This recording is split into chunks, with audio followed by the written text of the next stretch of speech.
ine kuti ndizikamba za mbuyo pamene ife tupita chitsogolo tikusiyeni ino Times ndi Bakili TV muzikamba za mbuyo koma ifeyo zikumabwera fa Malawi akumamvera Bakili TV. 14 May 1891 atsamunda anabwera ku Malawi kuno ndikulanda malo ndikukhazikitsa dziko lawo ndikunena kuti this is Nyasaland. Anapanga mapu awo nsanje tuchitipa nkhotakota tunchinji. Anapanga British Protectorate imene lero ikutchedwa Malawi. 14 May yemweyo anampanga kukhala birthday ya Queen.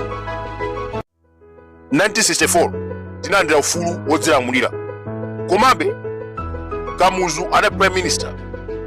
1966 Malawi inasanduka republic, Kamuzu ana president.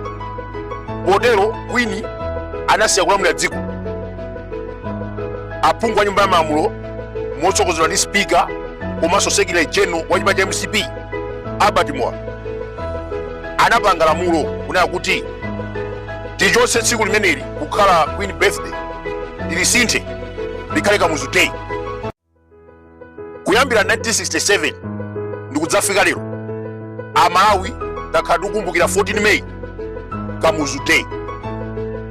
Ndetu kudabwa anyamata kongeresi akukula mtima ndikumaderera akuti ayi 14 May ndi tsiku limene anabadwa Kamuzu. Anabadwira kuti Kamuzu ngakhale chaka chimene anabadwa atusamadziwa. Ku sukulu mukapita Sunday 5 akakuwuzani kuti Kamuzu anabadwa 1905. Mukapita Sunday 6 akakuwuzani kuti 1906. Standard 8 amalemba kuti 1908.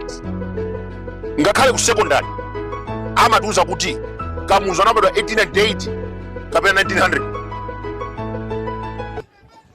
Tafera kaye nyamata ngati tikulephera kudziwa chaka chimene anabadwa Kamuzu tikadziwe tsiku komanso tsiku limene mwasiyali ndi history kutuza kunena kuti 14 May 1891 atsamunda anabwera kudzatanda malo kudzatanda dziko ndikusandutsa British Protectorate. Mapu amene tikuisa ntchito pano mapu amenewa anapanga ndi azungu atsamunda pa 14 May 1891. 14 May 1891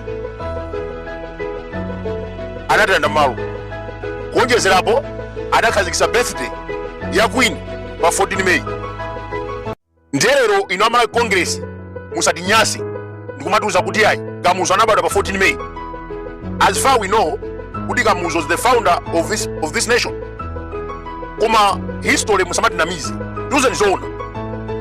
Mama Cecilia akadzamira alipo akhoza kufotokoza tsiku limene anabadwa Kamuzu osati muzilipasa tsiku la Queen, tsiku limene atsamunda anabwera kuno ku Malawi ndikudzatanda malo. Inu Malawi kalekale asanabwera atsamunda anali wakulu kwambiri. Ku Mbeya ku Tanzania anali Malawi. Miranje anali Malawi. Mukamatusa ku Nchewu akuzani kuti Sewu tsidya la uku ndi Mozambique and this is Malawi. Mugaza zinangochitika. Apwitikizi anachenjera kwambiri anali ndi mphamvu kuyerekeza ma British at that time. Nde amatenga malo ochuluka ndikulanda malo a Malawi chifukwa Harry Johnston analibe mphamvu. That is why ndife kadziko kakang'ono, kadziko kosowa chithandizo, kadziko kosauka chifukwa atsamunda aja anangopupuma kubwera kuno ndikungotika pakati basi kopanda doko tilibe chilichonse. Ngati boma timafuna tikupemphera tachotsani 14 May ngati Kamuzu Day. Tapanga ndi tsiku lina Kamuzuyi tizimukumbukira tsiku lina. Of course we know amene isanayi 100% anthu ambiri ananjera kung'ona kunali damu kusitera malesi limene amaponyera kwathu ndikumadyesa kung'ona. He was not 100% perfect. The guy was evil. Akhristu amboni za Yehova anathamangitsidwa dziko muno. Ena ndikuti apano ali ku Zambia, Zimbabwe anthu amagona kumanda ukatusapereke songo amakupha. Kamuzu sanali munthu wabwino komabe ngati founder wa dziko lino tikuyenera kukumbukira. Koma anthu ambiri anaphedwa more than 20,000. Ene chipembere yatuta chisiza anthu amene wanathawa dziko muno ena kuphedwa ngati agalu. Pamene kuna pano mtembo watuta chisiza kulibe nyamata ukalonga anangomupha ndikutenga tembo wake ndikaponyera kumwo kuwafusa cho tembo likuti samafotokoza ndikuna pano palibe I can challenge you ngakhale mama Cecilia akadzamira amalipira foto tembo watu nachisiza ulikuti mpaka lero kulibe so kutenga nzako ndikaponyera kumwona that was too much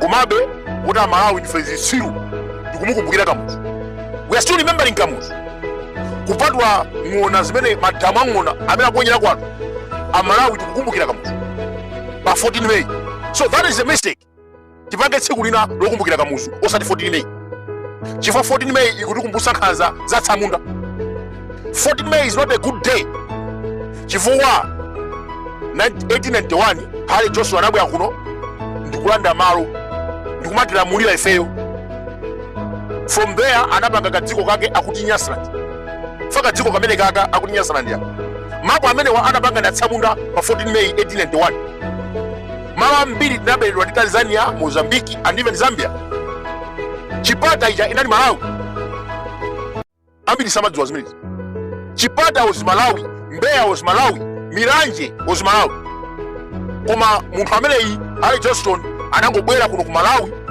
ndikupanga mapu ake osadziwika lero akuti kuli Nsanje malire adziko la Malawi kulowa Shire akuti Nsanje ku Jealous kumene anthu akuphedwa wanamizira kuti aba maliseche kodi maliseche amabedwa tithokoze kwambiri Dr. Ben Phiri ntchito mwaigwira Ben Phiri Loyo Kaira Deputy Inspector General Honorable Peter Mkhitu Noma Chisale ntchito mukugwira zimene mwachita kupita background ndikukachita kukadziwitsa anthu amenewa asena amenewa amene akupha anthu anazola kupha Mphenembe chifukwa chimene madziwa asena amapha Mphenembe ndikumadya